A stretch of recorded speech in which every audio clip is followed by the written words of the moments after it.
My sister committed identity theft, opened credit cards using my name, racked up $78,000 in debt.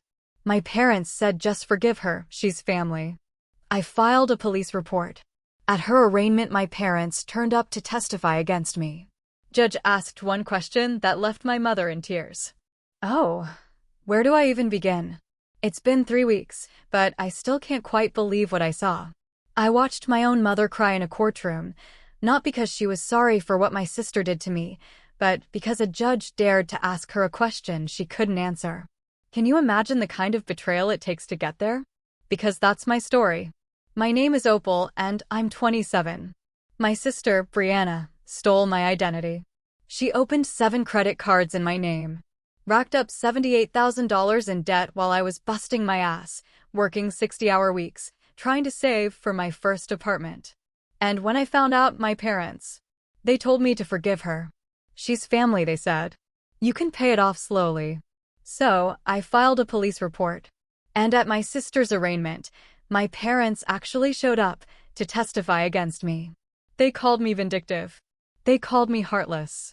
They begged the judge to let my sister go. The judge listened. Then she asked one question, just one. Before I tell you what that question was, please take a moment to like this video and subscribe to my channel if this story resonates with you. And drop a comment. Where are you watching from and what time is it there? I really want to know. Now, let me take you back 4 weeks to the morning my phone buzzed with a notification that would unravel everything I thought I knew about my family. I've always been good with numbers. It's why I became a staff accountant. It's why I track every dollar, every purchase, every cent that leaves my checking account.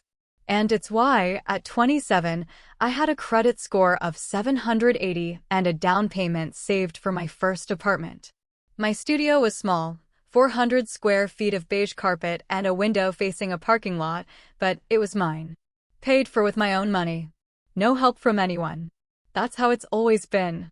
Growing up, I was the easy child. My older sister, Brianna, she always needed attention, needed reassurance, needed help. She's 4 years older, and somehow she's always been the one our parents worried about. Brianna's sensitive, Mom would say. She feels things more deeply than you do, Opal. I learned early that asking for things meant taking from Brianna, so I stopped asking. I paid my own way through college, scholarships, part-time jobs, ramen noodles 3 nights a week. Brianna? Mom and Dad covered her tuition, her apartment, her car insurance until she was 25. I never complained. What was the point? You're so independent, Dad told me once, like it was a compliment, like I'd chosen this instead of having it forced upon me. I didn't know then that my independence made me the perfect target. I didn't know that my silence, my self-sufficiency, my endless capacity to handle things alone, all of it had been noted, cataloged, weaponized. But I'm getting ahead of myself. For weeks ago, I still believed that family meant something. That blood was thicker than betrayal. I was about to learn how wrong I was. 2 months before everything fell apart, we had a family dinner at my parents' house. It was Brianna's idea. She'd been posting about reconnecting with family on Instagram, and Mom ate it up. I drove 45 minutes after work to be there, brought a bottle of wine, set the table without being asked. When Brianna walked in, late of course, Mom practically ran to hug her. Oh my God, is that a new bag? Mom's eyes lit up at Brianna's designer purse. I recognized it. Coach. Had to be at least $500. Honey, you shouldn't be spending like that if you're struggling, Mom said, a little concerned. Brianna just smiled, tossing her blonde hair over her shoulder. Don't worry, Mom. I've got it handled. Nobody asked where I got my bag. Nobody asked about anything. During dinner, the conversation orbited around Brianna, her job at the boutique, her new apartment, her dating life. Mom leaned in, concerned. Do you have enough for rent this month, sweetheart? I tried once. I'm actually saving for a down payment on an apartment. Should be ready to buy in a few months. Mom nodded absently. That's nice, honey. Opal, can you clear the plates? Later, Brianna cornered me in the kitchen. Hey, can I borrow your laptop real quick? I need to check my email. My phone's almost dead. Sure, I handed it over without thinking. She disappeared into the living room for 20 minutes. I didn't think anything of it. Why would I? She was my sister. I didn't know she was scrolling through my saved documents, my cloud storage, the folder I'd stupidly labeled important documents. I didn't know that dinner was reconnaissance, but I'd figure it out soon enough. I should tell you about the time Brianna and I lived together. 3 years ago, right after I graduated, she needed a roommate. I needed cheap rent. It made sense. For 8 months, we shared a 2-bedroom apartment in Tempe. And because she was my sister, because I trusted her completely, I never hid anything. She saw my mail, my bank statements, my social security card when I was filling out paperwork for my new job. "What's your social?" she'd asked once, casually, while I was sorting through documents on the couch. "Why?" "I'm updating the emergency contact info on my phone plan. Wanna add you?" I rattled off the 9 digits without hesitation. She's my sister, I thought. What's she going to do? Commit identity theft? There were other moments, too. Small ones. Easy to forget. "Hey, what was our old address? The one on Mill Avenue? I need it for a background check." "What's Mom's maiden name again?" I always forget. "When's your birthday?" "I want to send you something." I answered every question, handed over every piece of information she asked for, because that's what family does, right? You don't keep secrets from your own blood. I was building her a key, one piece at a time, and I didn't even know there was a lock. 3 years later, I was about to find out exactly what she'd done with all those little details, all those innocent questions. My phone was about to buzz. A notification was about to pop up. And my entire life was about to collapse like a house of cards built on the lie that my sister would never hurt me. It was 7:42 a.m. on a Tuesday. The notification popped up while I was brushing my teeth. Credit score alert. Your score has changed. I almost ignored it. My credit score never changed. I paid everything on time, kept my utilization low, did all the boring, responsible things that nobody thanks you for. But something made me tap it. The number that loaded made me drop my toothbrush. 412. That couldn't be right. 3 months ago, I was at 780. You don't drop 368 points from a late payment or a hard inquiry. That kind of drop means something catastrophic. My hands were shaking when I pulled up the full credit report. 7 credit cards I'd never opened. 2 personal loans I'd never applied for. All in my name, all maxed out or defaulted. Total debt, $78,147. I sat down on the edge of my bathtub because my legs wouldn't hold me anymore. Capital One. Discover. Chase. American Express. Names I recognized, accounts I'd never seen. The oldest one had been open for 18 months. I called the first number I could find. My voice didn't sound like mine. There has to be a mistake. I've never opened a Capital One card in my life. The silence on the other end lasted too long. "Ma'am, we show 7 accounts under your social security number, all in good standing until 2 months ago. Would you like me to read you the billing addresses on file?" "Yes." She read an address. My parents' address. The room started spinning. "Ma'am, are you still there?" I was there. But the person I'd been 5 minutes ago, the one who believed in her family, she was already gone. 5 years. That's how long I'd been saving for a down payment. 5 years of 60-hour weeks, 5 years of saying no to vacations, no to concerts, no to the little luxuries that make life feel less like survival. I'd been pre-approved for a mortgage. Just last week, the real estate agent had already sent me 3 listings. One had a balcony. A real balcony, not a fire escape someone stuck a plant on. I called her that afternoon. Her voice went from warm to awkward in seconds. "Opal, I don't know how to tell you this. The lender pulled your updated credit report this morning. They've rescinded the pre-approval. There's been a mistake. I'm fixing it." I pleaded. "I'm sorry. They won't work with a score below 620, and yours is 412. Silence. A cold, heavy silence. "I'm so sorry, Opal." I hung up before she could say anything else. The apartment with a balcony was gone. The future I'd been building, brick by careful brick, had crumbled overnight. Not because I made a mistake. Not because I was irresponsible. Because someone decided my future was theirs to take. I pulled up the credit card statements online, the ones I could access with enough security questions and hold times. The transactions painted a picture: Nordstrom, Sephora, a resort in Sedona, first-class airfare to Las Vegas, a spa weekend in Scottsdale. 18 months of luxury. Someone had been living very well on my name. And every single charge, every single bill, every single default, it all traced back to one IP address. My parents' house. I knew who lived there. I knew who always needed money. I knew who had asked me for my social security number 3 years ago. But I still didn't want to believe it. I spent that night on my laptop, cross-referencing every transaction with every piece of evidence I could find. The timeline was damning.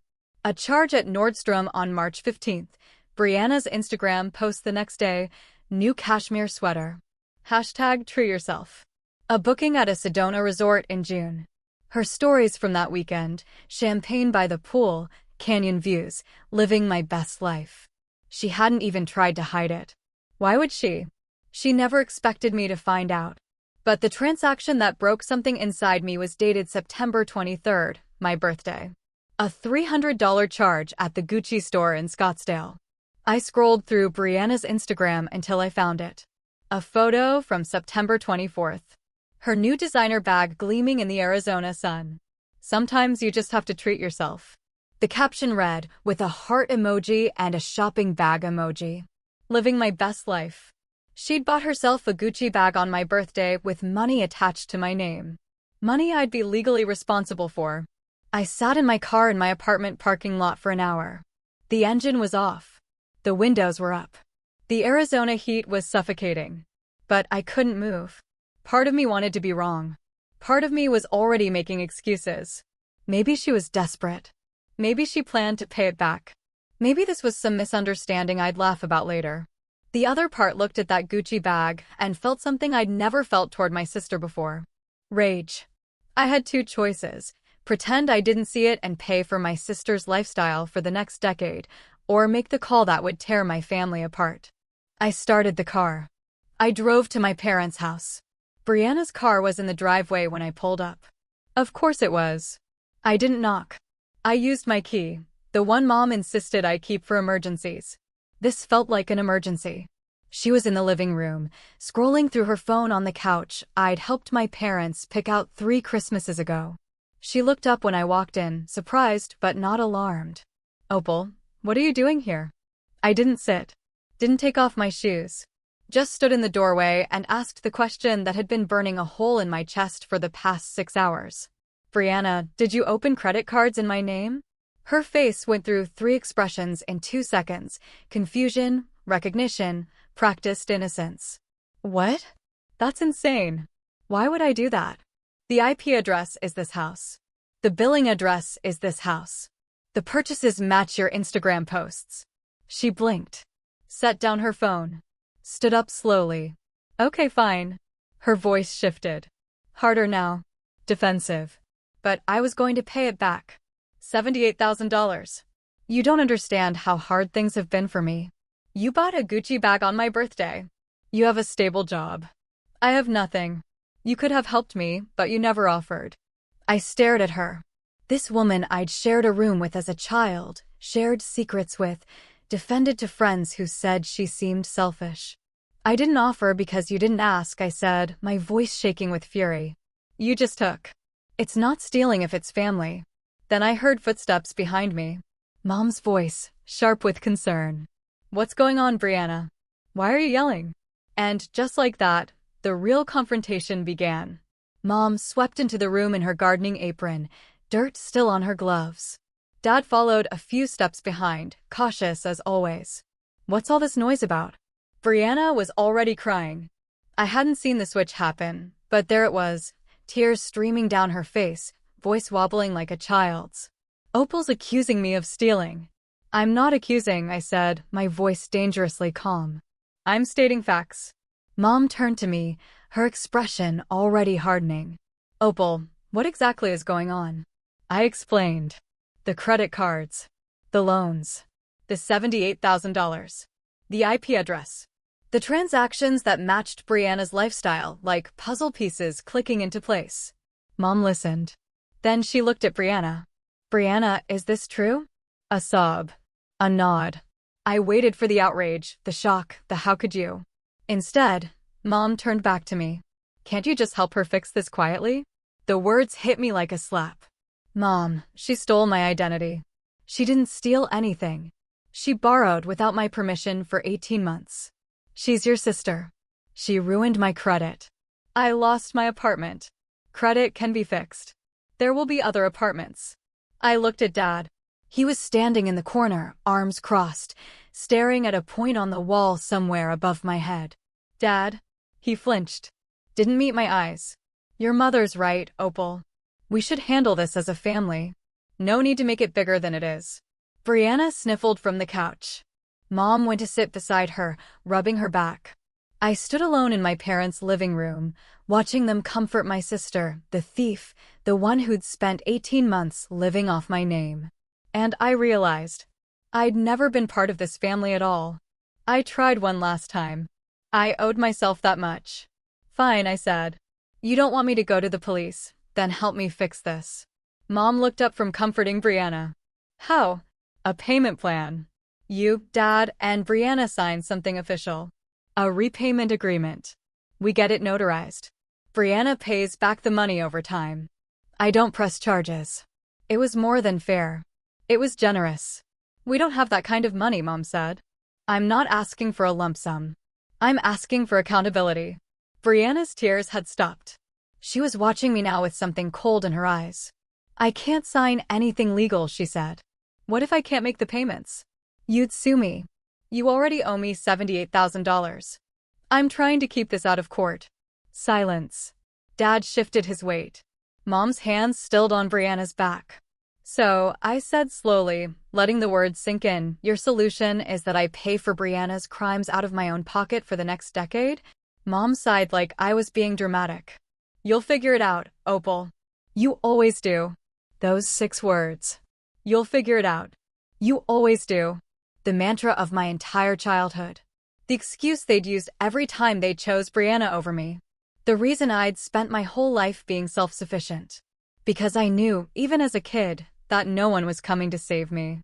I looked at my mother, at my father, who still wouldn't meet my eyes, at my sister, already checking her phone like this conversation was boring her.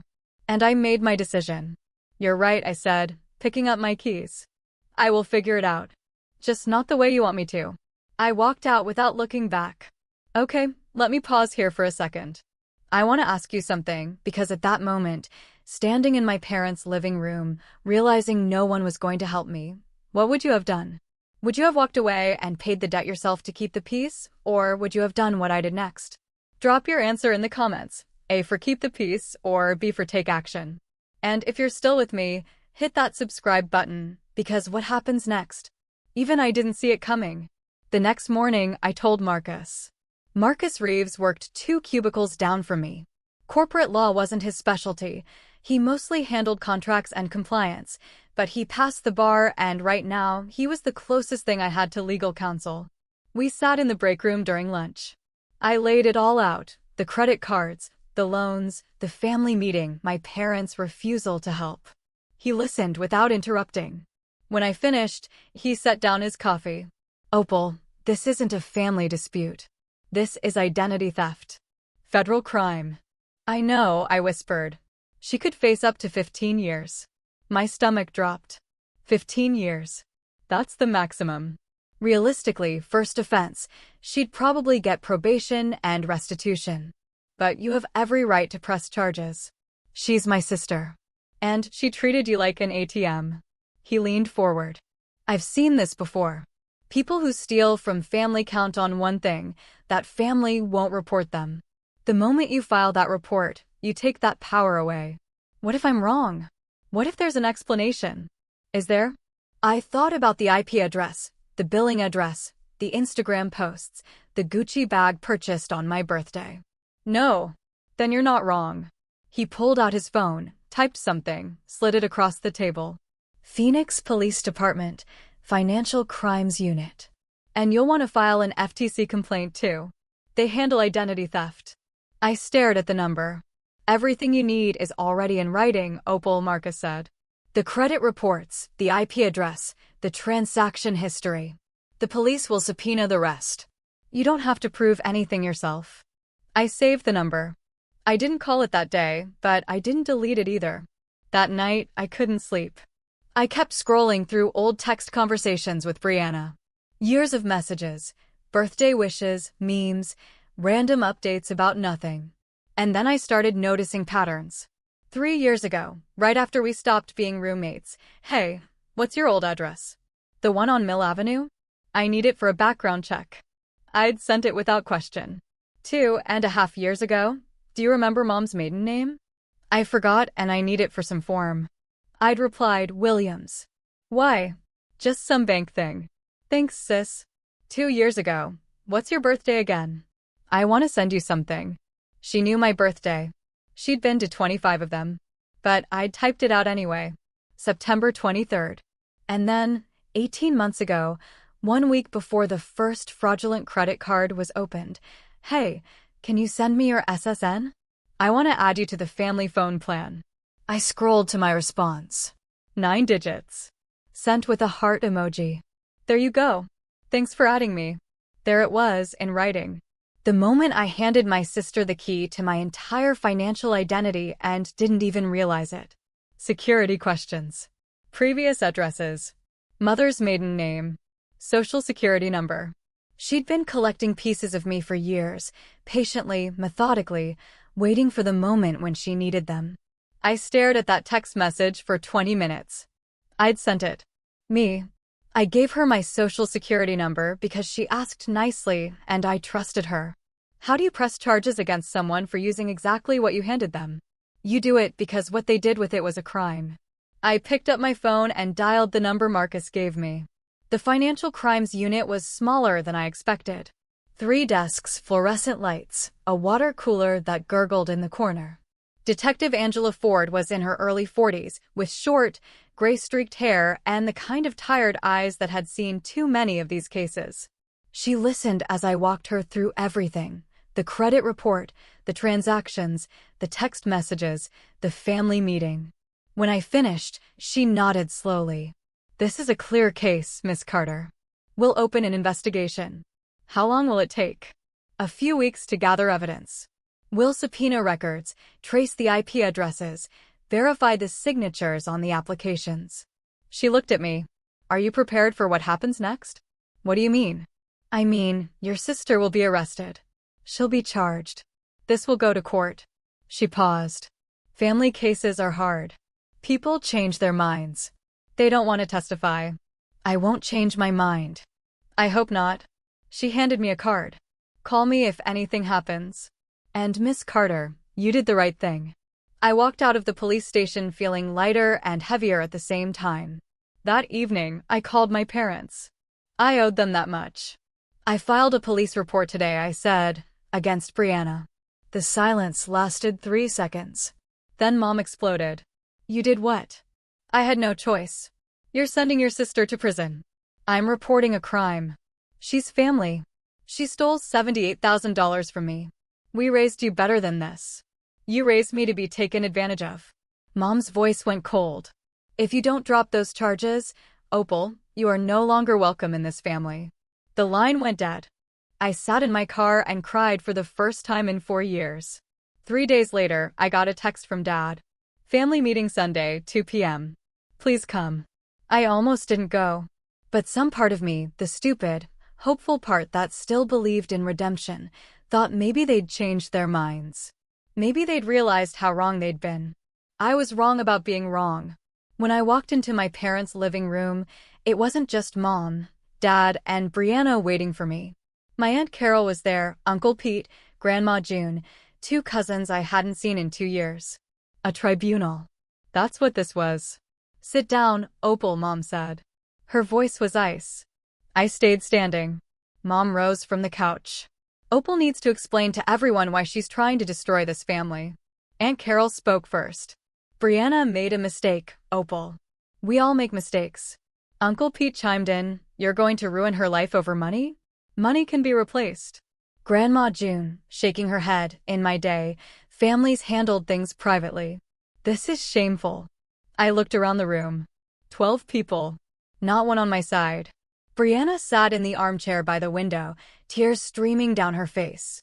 Mom's hand on her shoulder. The victim. The fragile one. The daughter worth protecting. Look at her, Mom said. Look at what you're doing to your sister. I did look. I saw a 31-year-old woman who had spent 18 months stealing from me without a second thought. Who had bought designer bags and spa weekends and first-class flights while I worked 60-hour weeks. I'm not destroying this family, I said. Brianna did that 18 months ago when she decided my identity was hers to use. I'm just the one who found out. No one responded. Dad finally spoke. He'd been silent in the corner, arms crossed, staring at the floor. Opal? His voice cracked. Can't you just drop this? For me. Not for justice. Not for what's right. For him. So he wouldn't have to deal with the discomfort of having a daughter who committed a crime and another daughter who refused to be a victim. I looked at him, really looked at him for the first time in years. He seemed smaller than I remembered. Older. Broken in a way that had nothing to do with me. No, Dad. I can't. Mom stood up. Then we have nothing more to say to each other. If you walk out that door, Opal, don't come back. The room held its breath. 12 pairs of eyes on me. Waiting. I picked up my purse, walked to the door. Then I turned around one last time. I've spent my whole life being the daughter who didn't need anything. The one who figured things out on her own. The one who never asked for help because I knew it wouldn't come. My voice was steady, calmer than I felt. And I accepted that. But I will not accept paying for a crime I didn't commit just because the criminal shares my last name. I opened the door. Stepped through it. Behind me, I heard Mom start to cry. Not the gentle sniffling she'd done for Brianna. This was ugly sobbing. The sound of someone losing control of a narrative they'd been writing for 30 years. I kept walking. I didn't know that would be the last time I'd see my family before the courtroom. And I definitely didn't know they were already planning their next move. 3 weeks of silence. No calls from Mom. No texts from Dad. Brianna blocked me on everything. Instagram, Facebook, even LinkedIn, as if I'd try to network with her after this. I went to work, came home, checked my credit report obsessively. Waited. Then Detective Ford called. Miss Carter, we have enough to proceed. The DA is pressing charges. I sat down on my kitchen floor because my legs wouldn't hold me. What charges? Identity theft. Credit card fraud. Mail fraud. She redirected some of your statements to your parents' address. A pause. She's looking at 5 to 15 years if convicted. 15 years. I repeated. That's the maximum. Realistically, with no prior record, she'll likely get a plea deal, probation, restitution, maybe some community service. Another pause. But there's something else you should know. What? During our investigation, we found another victim. A former roommate of your sister's from about 6 years ago. Same pattern. Credit cards, small loans. She never pressed charges. The floor tilted. I'm not the first. No. You're just the first one who didn't stay quiet. I closed my eyes. All those years of thinking I was special. The trusted sister. The one Brianna would never hurt. I wasn't special. I was just next in line. There's an arraignment scheduled for next Thursday, Detective Ford continued. You'll receive a summons as a material witness. I have to testify? Eventually, yes. But the arraignment is just the formal reading of charges. You don't have to speak. You just have to be there. I thanked her and hung up. Next Thursday. In 7 days, I would sit in a courtroom and watch my sister answer for what she did. I wasn't ready, but I'd be there anyway. The Maricopa County Superior Courthouse was all sharp angles and fluorescent lights. I'd worn my most professional outfit, a navy blazer, white blouse, hair pulled back. Armor. The courtroom was smaller than I expected, wood paneling, hard benches, a seal of Arizona behind the judge's chair. A handful of people waiting for other cases, a court reporter setting up her machine. I took a seat in the third row, witness section, as the bailiff had said. I clasped my hands in my lap to stop them from shaking. Brianna was already there at the defendant's table. She looked different. No makeup, hair limp, wearing a gray cardigan instead of her usual designer pieces. Her lawyer, a thin man with silver hair, was whispering something in her ear. She didn't look at me. I stared at the back of her head and waited. Then the doors opened. I turned, expecting another stranger. Another case. It was my parents. Mom in her Sunday dress. Dad in the sport coat he wore to weddings and funerals. They walked down the center aisle. And for one moment, one stupid, desperate moment, I thought they'd come for me. They walked right past my row. They sat down directly behind Brianna. Mom reached forward and squeezed Brianna's shoulder. Dad nodded at her lawyer. My mother turned her head. Our eyes met. Her expression was stone. All rise. The bailiff called. The Honorable Patricia Coleman presiding. The judge entered. A black woman in her late 50s, glasses perched on her nose. Moving with the efficiency of someone who'd seen 1,000 cases just like this one. But she hadn't seen this one yet. She didn't know what my parents were about to do. Neither did I. The arraignment began routinely. Charges were read. Brianna pleaded not guilty, her voice small and trembling. Bail was discussed. Then her lawyer stood. Your Honor, we have 2 character witnesses who would like to speak on behalf of the defendant. Her parents, Richard and Linda Carter. Judge Coleman glanced at the prosecution. Any objection? No, Your Honor. Very well. Mrs. Carter, please take the stand. Mom walked to the witness box like she was approaching an altar. She placed her hand on the Bible, swore to tell the truth. Then she looked at me. My daughter Brianna made a mistake, she began. She's not a criminal. She's a good girl who got in over her head. The prosecutors stayed silent. This was an arraignment, not a trial. Character statements were unusual, but not prohibited. And Opal, Mom continued, her voice hardening. Opal has always been jealous of her sister. She's vindictive. She's always held grudges. I stopped breathing. Opal is using this situation to destroy our family over money. Mom's voice cracked. My daughter Brianna doesn't deserve to have her life ruined because her sister is bitter and resentful. Dad took the stand next. His testimony was shorter, but no less devastating. Brianna was going to pay it back, he said. She told us so. Opal never gave her a chance. She went straight to the police without even talking to us first. That was a lie. I had talked to them. I had begged for a payment plan. But I couldn't speak. Witnesses don't get to interrupt. I sat in that courtroom, my parents' words hanging in the air like poison, and felt every eye turn toward me. The vindictive daughter. The family destroyer. The victim no one believed. Let me pause here. I need you to really hear what just happened. My mother stood in front of a judge, under oath, and called me vindictive for reporting a crime committed against me for $78,000 I didn't spend. My own mother. If you've ever felt betrayed by someone who is supposed to protect you, you know this feeling. Let me know in the comments. Have you ever been in a situation where your family chose the wrong side? I want to hear your story. And stay with me, because what the judge said next changed everything. Judge Coleman had been silent throughout my parents' testimonies. She hadn't interrupted, hadn't raised an eyebrow, hadn't given any indication of what she was thinking.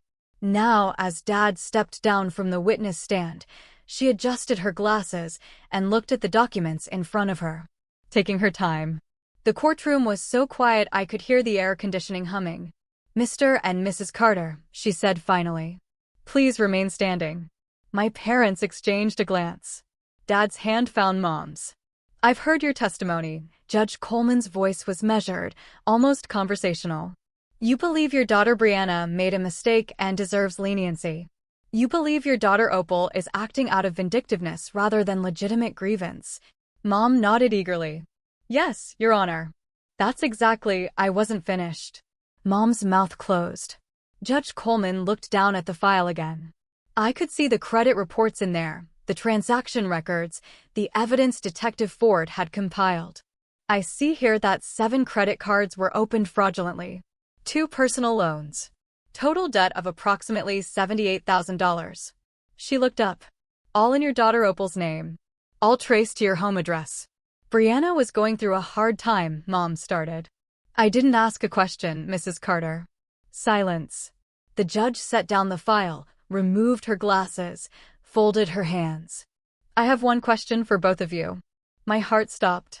The courtroom seemed to shrink. Everyone was watching.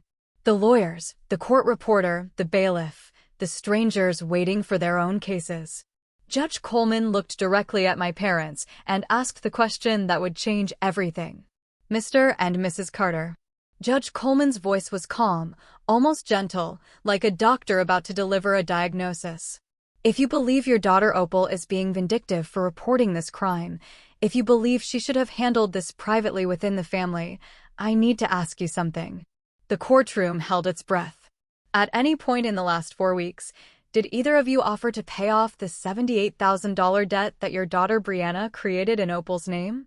The question hung in the air like a blade. Mom opened her mouth. No sound came out. Dad stared at the floor. 5 seconds passed.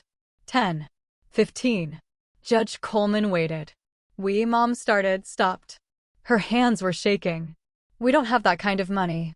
I didn't ask if you had the money. I asked if you offered. Silence. Did you offer a payment plan? Did you offer to co-sign a loan? Did you offer anything at all to help your daughter Opal? The one whose credit was destroyed, whose future was stolen, whose identity was used without her consent. She leaned forward slightly. Nothing. Her voice hardened. Did you even ask how she was doing? Mom's face crumpled. The polished facade shattered. Tears. Real tears this time. Not the performative kind she'd been coaching Brianna on. Streamed down her cheeks. Dad still wouldn't look up. Your silence is noted. Judge Coleman put her glasses back on. You've asked this court to show mercy to the daughter who committed fraud. But I see no evidence, none, that either of you showed mercy to the daughter who became her victim. I sat in that courtroom, surrounded by strangers, and felt something I hadn't felt in weeks. Validation. Someone finally saw the truth.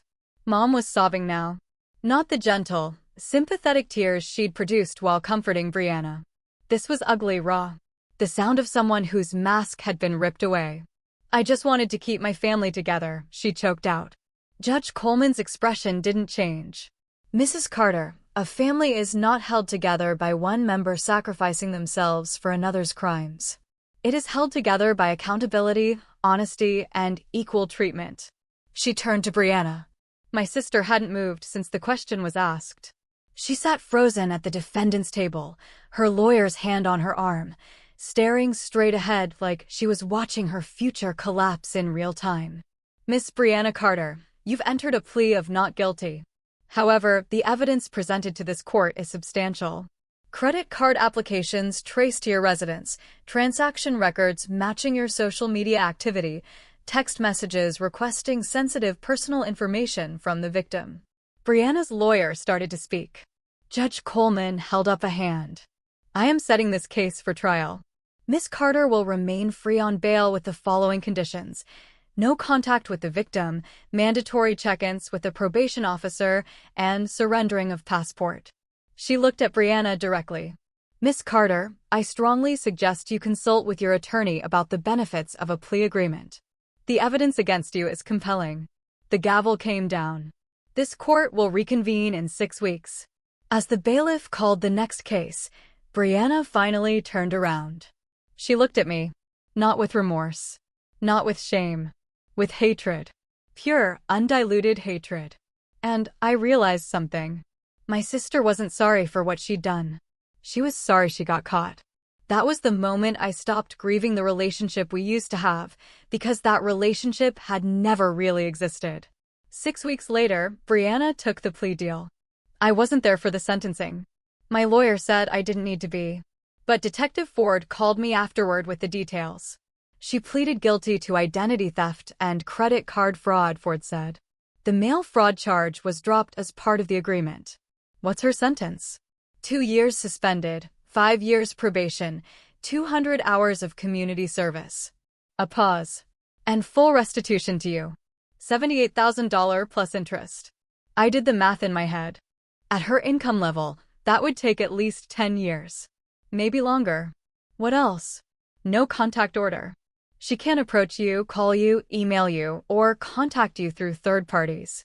If she violates probation, misses a payment, fails a check-in, anything, she goes to prison to serve the full 2 years. And her record? Felony conviction. It'll show up on every background check for the rest of her life. I sat in my apartment, phone pressed to my ear, trying to feel something. Triumph, maybe? Relief? Justice? What I felt was exhaustion. Miss Carter, are you still there? Yeah, I'm here. You did the right thing. I know it doesn't feel like it, but you did. Does it get easier knowing you sent your own sister too? I stopped. You didn't send her anywhere. Her choices did. Detective Ford's voice softened. Take care of yourself, Miss Carter. You've earned it. She hung up. I looked around my small studio apartment. The same 400 square feet of beige carpet. The same window facing the parking lot. But something was different now. I was different. 3 days after the sentencing, Dad called. I almost didn't answer. But something, curiosity, maybe, or that stubborn hope I couldn't quite kill, made me pick up. Opal. His voice was tired, older than I remembered. Can we talk? Just the two of us. No mom. We met at a coffee shop halfway between our houses. Neutral territory. He looked smaller in person, deflated, like someone had let the air out of him. I'm not here to apologize for your mother, he said, staring at his untouched coffee. She's not ready for that. Maybe she never will be. Then why are you here? He finally looked at me. Because I should have said something. At the house. At the court. He swallowed. I knew it was wrong. What Brianna did. What we were asking you to accept. I didn't know how to fix it. You didn't have to fix it, Dad, I said, my voice gentle. You just had to stand next to me. Silence. I know. His voice cracked. I know that now. We sat there for an hour. He didn't fully apologize. Not the way I needed him to. But he acknowledged what happened. He admitted he'd failed me. It wasn't enough, but it was something. I set my boundaries before I left. I won't be at any family events where Brianna is present. You can call me, but we're not discussing her.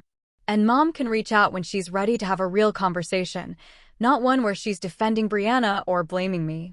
Opal, those are my terms, Dad. Take them or leave them.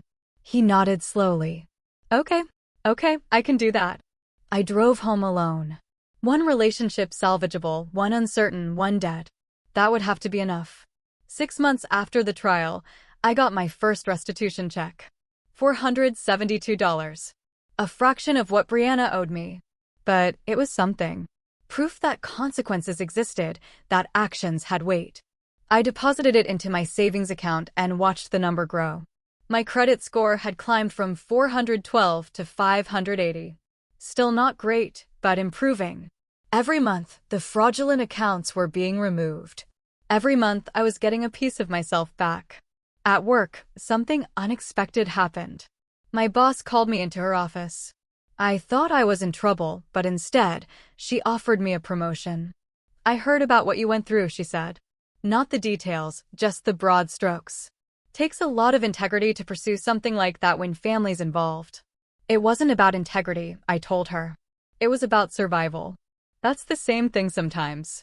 I got a raise, a new title, an office with a window. Small, but mine. The apartment with the balcony was long gone, but I found another one. Closing in 8 months. The down payment was almost ready. I still lived in my studio, still tracked every dollar, but the tracking felt different now. Less like survival, more like building. Less like hiding, more like growing. I had therapy every other week. A support group for identity theft victims once a month. Turns out there's a lot of us. Turns out family members are the most common perpetrators. I wasn't alone. I'd never been alone. I just hadn't known where to look. One night, I stood in my kitchen making dinner for myself and realized I was humming. I couldn't remember the last time I'd done that. Healing isn't a straight line, but I was finally walking it. People ask me if I regret it. Pressing charges, losing my family, watching my mother cry in a courtroom, and feeling nothing but vindication. The honest answer is, sometimes. Some nights I still reach for my phone to text Brianna something stupid, a meme, a memory, a question only she'd understand. Then I remember, and the absence hits all over again. I miss the sister I thought I had. I miss Sunday dinners where I felt like part of something. I miss the fantasy of a family that put me first, even though that fantasy was never real. But I don't regret choosing myself. For 27 years, I was the easy one. The one who didn't need anything. The one who handled things so everyone else could fall apart. That opal is gone. The opal I am now has boundaries. Clear, non-negotiable boundaries. I don't share personal information with anyone, family or otherwise, without a reason. I don't accept guilt trips as arguments. I don't sacrifice my well-being so other people can avoid discomfort. And I don't confuse love with tolerance for mistreatment. My mother said I destroyed our family. Maybe she's right. But here's what I've learned. If a family only stays together when one person agrees to be destroyed, then it was never really a family. It was a system. And I was the load-bearing wall. The moment I stopped carrying, the whole thing collapsed. But that's not my fault. That's just physics. So, if you're watching this and you've ever had to choose between keeping the peace and keeping your self-respect, I want to hear your story. Drop it in the comments. We're all in this together. And remember, you're allowed to stop being the easy one. Before I go, I want to share something I learned in therapy. My therapist asked me once why I thought Brianna did what she did. I said she was selfish, greedy, a bad person. She shook her head. Your sister isn't evil, she said. She's broken in a specific way. Here's what I've come to understand. Brianna was the golden child who never developed her own identity. Our parents protected her so much that she never learned to handle failure, disappointment, or responsibility. When life got hard, she didn't have coping skills. She had shopping. She had denial. She had me. She used my identity because she didn't have one of her own. That doesn't make it okay. It doesn't make it forgivable. But it makes it understandable. And me? I was the invisible child. The one who learned early that my needs didn't matter. That asking for help was pointless. That independence was the price of survival. I gave Brianna my social security number because I never learned that I had the right to say no, even to family. Especially to family. So, here's what I want you to take from my story. First, trust is earned, not automatic. Blood doesn't equal safety. Second, people who call you dramatic for setting boundaries are usually the ones who benefit from you having none. Third, protecting yourself isn't betrayal. It's not cruelty. It's survival. You are allowed to refuse to be used. You are allowed to say no. You are allowed to walk away from people who only see you as a resource. Even if those people raised you. Even if those people share your blood. Even if those people call it love. That's my story. Thank you for listening. Thank you for staying with me through this whole story. If any part of it resonated with you, if you've ever felt invisible in your own family, or had to make an impossible choice between peace and self-respect, I see you. Please share your story in the comments. I read every single one. And if you want more stories like this, hit subscribe and check the description for related videos. Take care of yourself. You deserve it.